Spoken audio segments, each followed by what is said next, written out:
Hi, I'm Kathy Marks, the IT Accessibility Coordinator for Enterprise Technology at Arizona State University. I'd like to talk to you today about how we're building a digital accessibility liaisons network at ASU.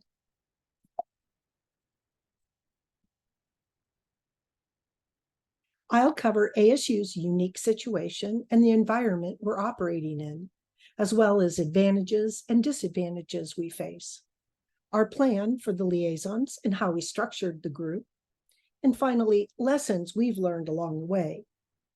In 2016, I was given the opportunity to move from web development into the digital accessibility space.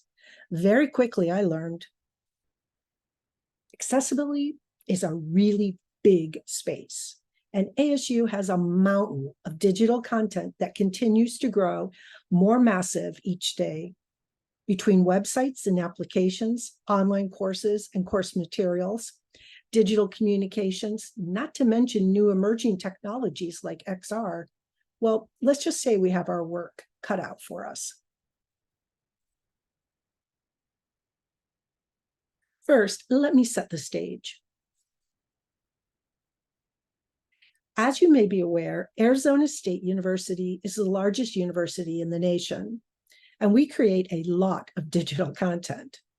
Last fall, 142,000 students were enrolled at ASU, 112,000 undergrads and 30,000 graduate students, both in person and online.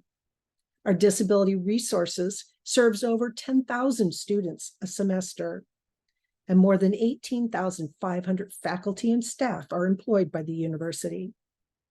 The asu.edu domain consists of over 4 million web pages. Those are pages outside our LMS. We had 40 million unique visitors to asu.edu in 2022. Across our 4 campuses, there are more than 650 official social media accounts. And this past spring semester, we taught over 10,000 courses in Canvas. This is the situation we find ourselves in. The idea of making this colossal amount of code and digital content accessible is nearly overwhelming. Where do we start? How do we address it? We're addressing it very much like many other schools. Although a massive university like ASU has some challenges unique to it, in many respects, the size of the institute doesn't matter. As you probably know, the very first, the most essential building blocks in a successful accessibility program are buy-in from leadership and an accessibility policy. Without those two, it's very difficult, if not impossible, to get very far. Luckily, ASU's charter itself supports inclusivity and accessibility. Our charter states that ASU is a comprehensive public research university measured not by whom it excludes, but by whom it includes and how they succeed. From the start, the leadership at ASU was highly supportive of digital accessibility. And we pretty quickly published the ASU IT Accessibility Standard, which sets WCAG Level AA as our compliance standard for almost all digital sites, applications, and content, with a few exceptions. ASU's web presence is not centralized per se. There are over 100 different web shops and single practitioners developing sites and applications across the university. It's not an ideal situation for an accessibility program, but fortunately, we have a few advantages. We have a very strong web community led by our central IT and our enterprise marketing divisions. They've established healthy communication channels with web designers and developers through Slack and email. Through their efforts, ASU has built a design library called Unity. This design system is mandatory. You must adhere to it when building any ASU branded web properties. Unity is tested for accessibility. Therefore, technically, if designers and developers use it, their websites and apps will also be accessible. In addition, ASU has created an ASU-branded Drupal installation called WebSpark that is also tested for accessibility. Spinning up a new WebSpark site is easy, and so we know that people are starting with an accessible base site. Finally, this fall, we'll expand our web page accessibility scanning to 1 million or so pages. On the academic side of ASU's house, we moved to Canvas a few years ago, which was great because the Canvas platform itself is so much more accessible than Blackboard is. In addition to the accessibility checker in Canvas's rich text toolbar, we also use Blackboard Ally to monitor accessibility across the platform, to help instructors find and correct accessibility problems, and to create alternative versions of content. This last one has been an especially big hit with students. We see about 100,000 alternative file format downloads per semester. Finally, one of the biggest advantages we have is the willingness of other units and groups to work together on digital accessibility. As I mentioned, the web community has developed an accessible design system and Drupal installation. Our Disability Resource Services is very active and supports many of our efforts with training, guidance, and assistance. Our ASU Online division is committed to accessibility and very supportive of university-wide digital accessibility efforts. ASU employs hundreds of instructional designers, and that community has been one of the biggest influences on the accessibility of our online learning environments. Finally, Enterprise Technology, which is our central IT and where I'm located, has embraced the cause of IT accessibility on nearly every level. It's their support that has made the Liaisons Project possible. ASU is an enormous institute, and the task of ensuring that its digital products and contents are accessible might seem overwhelming. However, we do have some significant advantages that we've been able to build off of: a strong web community and an accessible design library and CMS, an accessible learning management system with Canvas, and many divisions across the university who are willing to partner with us in the effort. We didn't come up with this plan for a digital accessibility liaisons network in a vacuum. During the planning phase, I read widely and sought advice from a lot of people in the accessibility field. I looked at the existing programs of other universities, such as the universities of South Carolina and Washington, as well as other organizations like the BBC. And I was lucky to be in contact with Janet Fukuda and Robert Becker from the University of Phoenix, who shared their experience with their accessibility SME, or subject matter specialist, groups. In short, we concluded that ASU's digital content is so vast and is growing so rapidly that the only sustainable approach to ensure the accessibility of its websites, online courses, and digital content is to concentrate on making those accessible at their source. In other words, everyone at ASU must be able to create accessible digital content from the get-go. Someday in the near future, I have no doubt the technology we use to create digital content will automatically make it accessible out of the box. But until that day, we need the creators themselves to understand accessibility and how to create accessible documents and websites. At ASU, we don't have the resources to reach all 18,500 of our employees, but we can reach 70 or 80 people. So that was our plan, to teach 70 to 80 people as much as possible about accessibility, then release them back into the wild to spread the word to their departments and schools. From the start, we determined that liaisons do not have to be experts. They aren't expected to know how to fix or test other people's code or content for accessibility. First of all, this is a volunteer position, and they all have other job responsibilities. And second, the idea is to encourage other people to create their own accessible content. Instead, liaisons are communicators and guides, even advocates if they want. Their responsibilities include conveying the importance of accessibility to their colleagues and departments, communicating ASU's IT accessibility policies and standards, receiving monthly automated accessibility scanning results, identifying accessibility needs in their departments and working with enterprise technology on plans to meet those needs. We also made monthly digital accessibility liaisons meetings mandatory, and we created a private Slack channel so they could interact with one another. Finally, we required an initial training in the basics of digital accessibility provided by enterprise technology. Officially, my accessibility team is very small. In fact, it's currently just me. But as I've mentioned, I have lots of help from all around the university. I'm not shy about asking for assistance, and I don't hesitate to use already established groups, networks, tools, and so on. It saves time, energy, and resources I don't have.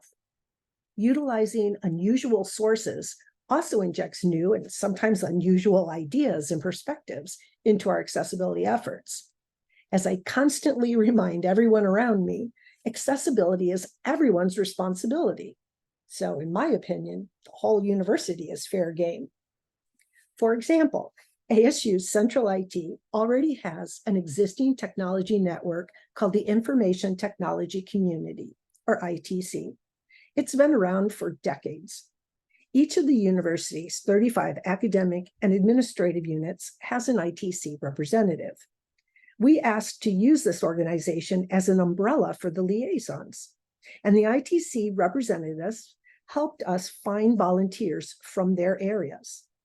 This greatly simplified the work of finding liaisons and making sure we reached every corner of the university. In the end, we had over 70 volunteers, 80 plus actually, coming from almost all ASU units. One of the most important things we did, first off, was to hold a required initial training for the liaisons. Enterprise Technology paid for WebAIM to conduct a virtual 2-day training. This was vital for us because it gave everyone a common ground level understanding of accessibility and its importance. It got everyone on the same page and talking the same language. We hired out because I don't have the bandwidth, but it also showed our level of commitment. We were serious enough to put our money where our mouth was. Finally, going to a shared common experience over a few days really brings people together and builds solidarity. It's what I call the boot camp effect, kind of like we're all accessibility comrades in arms now. If you can't find the funds, I'd advise you to create your own shared training experience by splicing YouTube training videos together or something like that. Otherwise, if you can hire out, I can't recommend WebAIM highly enough. They custom built an accessibility overview training for us that touched on almost every aspect of IT accessibility. We also require liaisons to attend monthly meetings. In our first 6 months, we've had trainings in making PDFs accessible, being an accessibility liaison, how to perform web accessibility testing, hearing from a panel of students with disabilities on ASU technology, accessibility and the law, and how to make math accessible. Our most recent meeting was on becoming familiar with assistive technologies, and we saw demos of a bunch of different devices and software. These monthly meetings are really important because it's absolutely necessary that liaisons continue to learn and expand their knowledge of accessibility. Meeting monthly also helps them feel part of a movement. It allows them to give and receive feedback and encouragement. And it's a time to share ideas on how to be a liaison and what to do with the role. Other than an initial training and monthly meetings, we've tried to give our liaisons other tools and resources to be the best accessibility guides they can be. Again, I can't emphasize enough how critical it is to have an IT accessibility policy backing them up. It's much easier to spread the word when you have university policy at your side. If you have one, an accessibility site is a good place to house policies, best practices, testing tools, workshops, and other 24/7 resources. Our site also supplies links to free self-enrolled accessibility trainings through LinkedIn Learning, Google Udacity, and some homegrown courses. Finally, I guess I really am the accessibility recycling lady. I encourage you to use any and all existing resources available to you. If employees are already using certain communication avenues on a daily basis, use them as well. Since so many people at ASU were already on Slack, we added a private channel for liaisons where they can ask questions, share information, and get help.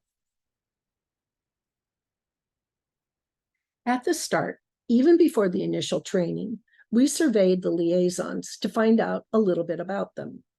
One of the first things that stood out is that over half have a long-term commitment to ASU. They've worked for the university for over 11 or more years. We are also surprised at how many of them are entirely new to accessibility. 46% knew nothing about accessibility, and most of the others said they only knew a little. Only 13% already considered themselves somewhat proficient in accessibility. We also had a good representation of employees. A quarter are faculty or instructional designers. A quarter are what I would consider technology folks, designers, engineers, developers, UX researchers, etc. The remaining 50% represent every walk of life at ASU: management, business, marketing, student services, project managers, librarians, and media. This has been a learning experience for all of us. One of the things I've learned is what incredibly smart, generous, caring, and dedicated people work at ASU. Almost all 80+ liaisons volunteered to give their time and energy to help their colleagues and departments make their websites, courses, and other content accessible to people with disabilities. Without this group of people, there is no Liaisons Network. The increasing attention to accessibility that's growing in every corner of the university is the direct result of their efforts. I'm very proud to work with them. Another, though sadder thing I've learned is attrition is inevitable. You're going to lose people. Not everyone will take to accessibility. Some will lose interest. Some will have changes in their circumstances, positions, or job responsibilities. I didn't have good plans in place for turnover, so I've had to play catch up a bit. We recently informed liaisons that it's okay to tell us when they can no longer fulfill their role. I wish I'd done that sooner, so we'd have alleviated any stress they may have been feeling, and also would have been able to replace them with people who could assume that role. We also created a form to allow people to more easily volunteer to be a liaison. Previously, we asked them to go through their ITC representative. So this will make it easier for them and will allow for spur-of-the-moment volunteering. Finally, we're considering ways to provide in-depth initial training for new liaisons on an annual or semi-annual basis. Other things we've learned is make it clear to liaisons that they do not have to be accessibility experts. Help them understand the expectations on them so they don't get overwhelmed. If they want, they can become knowledgeable about accessibility for one of the types of content they work with every day. But no one expects them to become an all-around accessibility expert. Instead, ask them to be more of a generalist.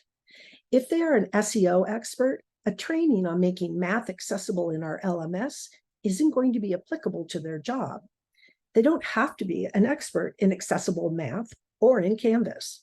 All they need to know is where to find the information. That way, if they get a question about math in Canvas from an instructor, they'll understand the question and can point to documentation or a training to help answer it. So I'm a type A introvert. I like to make sure everything is perfect for an event, even while I'm not so great at interacting with people. In an attempt to make sure meetings are engaging, I filled them to the brim and kept them strictly on track. I've since learned that involving members in the group in discussions, in planning, and so on is much more engaging for them. Most people don't want to just learn, they want to create.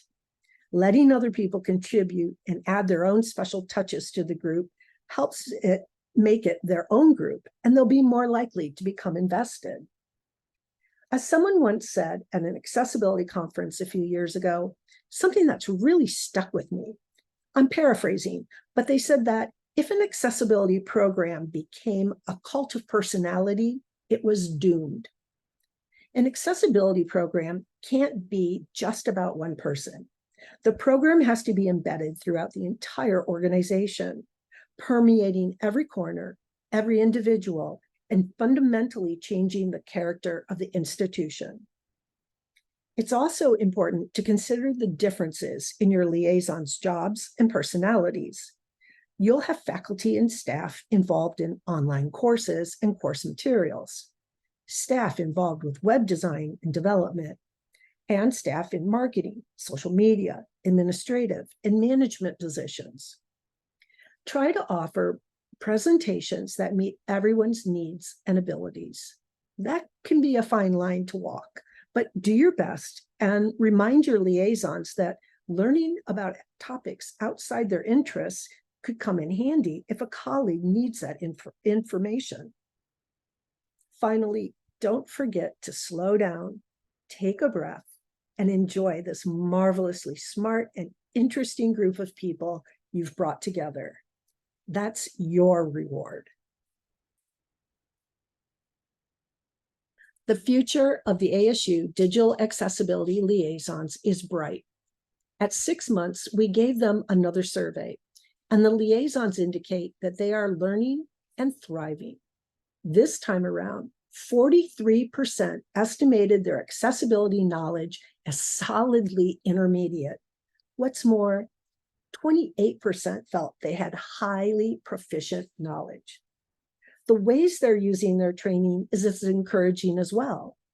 Many are primarily answering colleagues' questions and speaking up in meetings, but a surprising number are conducting their own workshops, trainings, and accessibility evaluations and tests. Changes we'd like to make in response to the survey include, well, there are still some liaisons who aren't sure what to do with the knowledge they've gained. So we need to spend some time on that, perhaps in small group settings or open discussion, so people can relay the unique obstacles they face and brainstorm ways to advocate for accessibility. We also need to add office hours for those liaisons who are more comfortable with small group and one-to-one settings. Some liaisons feel we've concentrated too much on academics, so we'll add a few more web design and development presentations. And a number of liaisons have requested checklists and cheat sheets. I know, accessibility can't be limited to a checklist, but for busy people who specialize in areas other than accessibility, a checklist can make all the difference. Well, thank you for sticking with me through this presentation. I'd like to leave you with some final words of wisdom, some guaranteed advice to ensure you can build a successful accessibility liaisons network. Unfortunately, I don't have any. At ASU, we're only 7 months into our journey. I don't know what will happen, if the group will continue to grow into a force for change, or if we'll hit a stumbling block and falter. It remains to be seen. But I do know that the world of technology is changing faster all the time. With XR and artificial intelligence on the horizon, we're being presented with ever more complex accessibility problems. It took us until the 1990s and the ADA to address barriers to people with disabilities in the physical world. We can't wait that long with the virtual world. This digital realm is being constructed at lightning speed, and we must ensure that we do a better job with this world than we have with the last. Digital technology must be accessible to every human, regardless of their abilities. That's going to take a culture change, a fundamental alteration in how people perceive and interact with this digital space. Given the right tools, creating a digital accessibility liaison network is one of the most powerful and far-reaching ways to affect that change. Thank you.